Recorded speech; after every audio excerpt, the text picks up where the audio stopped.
presidente da União Nacional para a Independência Total de Angola, UNITA, principal partido da oposição, foi hoje o convidado da terceira edição das Conversas Economia Sem Macas, conduzidas pelo jornalista Carlos Rosado de Carvalho.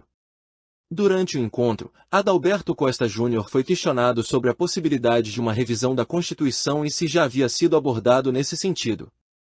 Em resposta, Adalberto Costa Júnior afirmou: "Vou dizer que isso já aconteceu, infelizmente. As abordagens têm sido feitas, infelizmente, por meio de emissários, vários. E, felizmente, para quem aqui se encontra, nunca houve, nem haverá, essa possibilidade", reforçou. Adalberto Costa Júnior disse ainda ter sido contatado, mas não diretamente nas audiências com o presidente, sim através de emissários mandatados, cujos contatos foram posteriormente negados. Tudo isso e muito mais, você acompanha aqui, na Matos TV, mídias sociais e publicações alternativas. Mas antes de darmos sequência na matéria, quero pedir a você para inscrever-se no canal e deixar o seu link. Pode ser? Vamos ao desenvolvimento dos fatos narrados.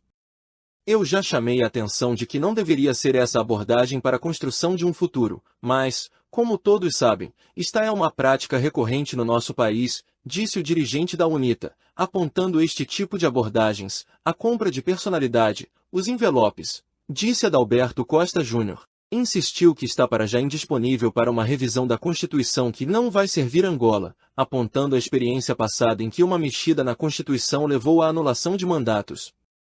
Estamos todos vacinados sobre esta realidade, destacou, afirmando, no entanto, que é indiscutível que Angola precisa de fazer uma revisão da sua Constituição. Eu posso chamar de engenheiro mesmo? Pode chamar como quiser, chama de Alberto. Não, mas eu não percebi a pergunta.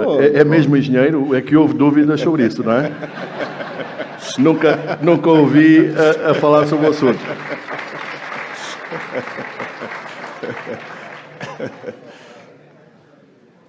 Bom, eu penso que o debate público acabou por ser esclarecedor. Fiz a Engenharia Eletrotécnica no Instituto Superior de Engenharia do Porto. Optei por uma via profissionalizante inicial. O Instituto Superior de Engenharia do Porto, em determinada altura, veio a público pronunciar-se depois de tanta polémica. Mas porquê que deixou arrastar-se durante tanto tempo essa polémica? Não apresentou logo o certificado?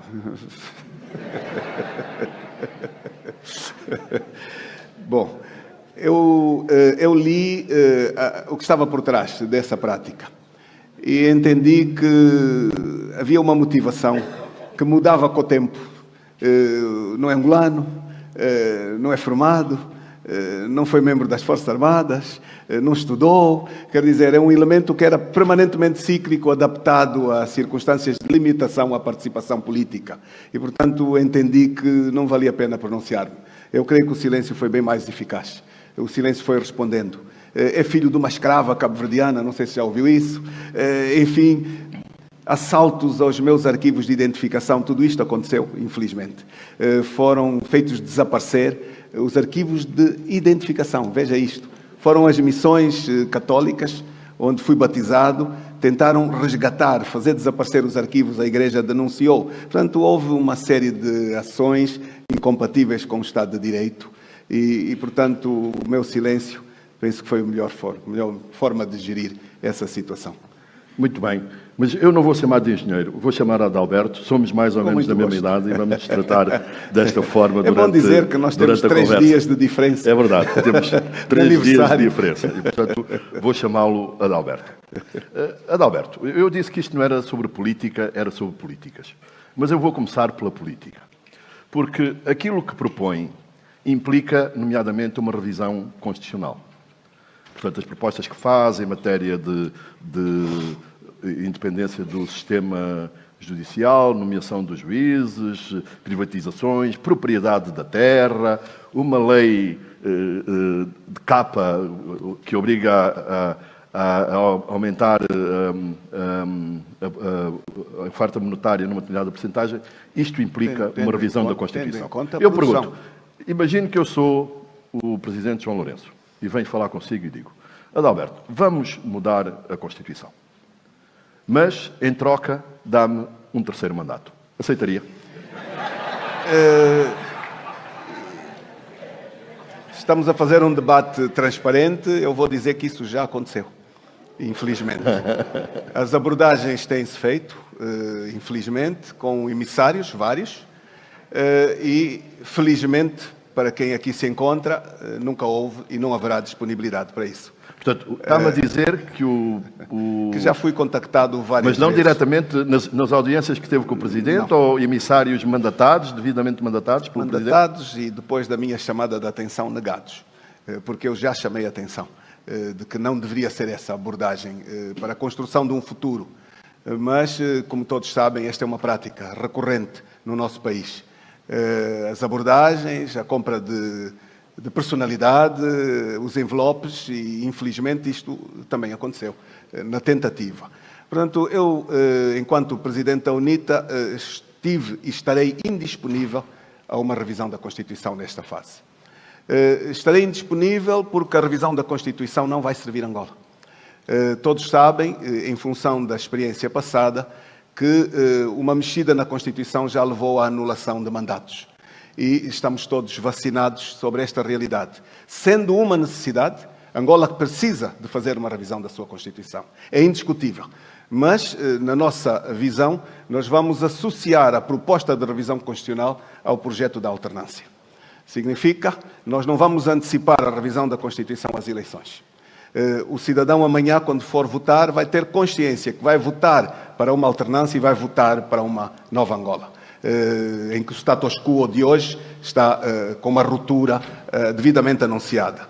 Mas há outras reformas que nós devidamente podemos fazer. Não me perguntou, perguntou-me apenas esta. Vou perguntar, de qualquer forma, indisponibilidade absoluta para isso. Portanto, a revisão da Constituição, sim, é indispensável para o seu programa, mas não antes das eleições. Nunca antes, porque ela levaria imediatamente a uma redução, a uma anulação dos mandatos cumpridos, e nós temos todos a experiência. Mas isso do que é que este mandato acha que era mandatório? Isto é, se rever a Constituição, os mandatos passam a contar do zero? Por que é que se busca tanto estas revisões? E, lamentavelmente, não é apenas Angola. Nós temos algumas práticas e acompanhamos de perto algo recorrente no nosso continente. Chegados aos limites, tudo se faz para não se sair do poder. Porque se governa sem respeito e só vem o receio quando se chega ao fim. Então, quando se chega ao fim, vem a blindagem dos poderes. E, portanto, isto é uma questão que tem ocorrido em muitos países, infelizmente, e que inspira também, e nós estamos a acompanhar hoje as medidas que nos estão a trazer a clara evidência de que os medos chegaram. As propostas que existem hoje na Assembleia não democráticas de alteração de uma série de leis portanto, isto é um evidentíssimo sinal que o elemento mais alto não foi obtido, que é a revisão da Constituição. Então vai-se obtendo por outras vias. A legalização permanente de novos partidos, quando todos sabem que o grande elemento foi diminuir a pluralidade, a multiplicidade de partidos políticos num espaço de tempo muito curto.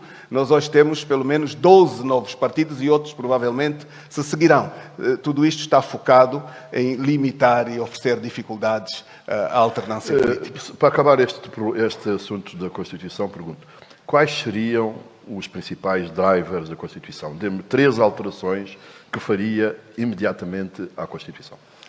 Indiscutivelmente que o mais importante elemento da alteração é oferecer aos angolanos a oportunidade de votar o seu Presidente da República. Eleições diretas, mais importante, eleições diretas para a presidência. Eleições diretas ao Presidente da República. O Presidente da República em Angola hoje é eleito à boleia da Assembleia Nacional. E não tem uma segunda eleição, o que é muito grave. Muito constitucionalista, muito especialista tentou-nos vender a ideia de que isso se faz noutros países, faz-se na África do Sul, faz-se em Portugal, faz-se em Itália. Coisa mais errada não podia existir. Estes países não têm nenhum elemento comparativo àquilo que ocorre aqui, onde é uma eleição direta do primeiro da lista e repare o elemento grave, cria instabilidade. O modo de eleição em Angola é um fator de instabilidade interna. Por que é um fator de instabilidade? Porque a complementaridade dos poderes é uma garantia de estabilidade.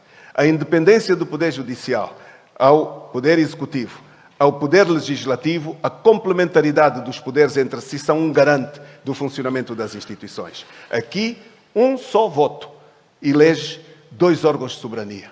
Isto é impossível.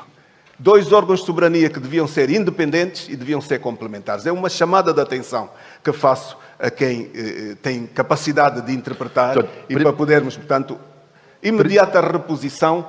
Primeira alteração do sistema eleição direta do Presidente da República. Eleição direta do Presidente da República. Isto seria o modelo à mesma presidencialista ou teria um Primeiro-Ministro? Como é que faria isso?